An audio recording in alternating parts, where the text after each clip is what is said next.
Hello friends, जय Jagannath. Welcome to my new blog.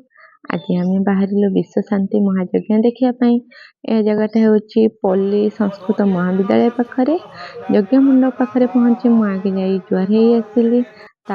College सांग देखा सहित आम सब जगह बुलिलु। यहाँ हूँ आम कॉलेज कैंपस। आसतु देखा ये कौन कौन हो प्रसाद सेवन, शिव पूजा, अष्टप्रहरी, एठी जो माने कलश आनी पूजा कर लास्ट दिन माने पूर्णमी दिन व्रत घर भी हुए। बस एबे आसंतु आम मेला बुलिबा, खाइबा पीबा और किना किनी करी घर को जिबा।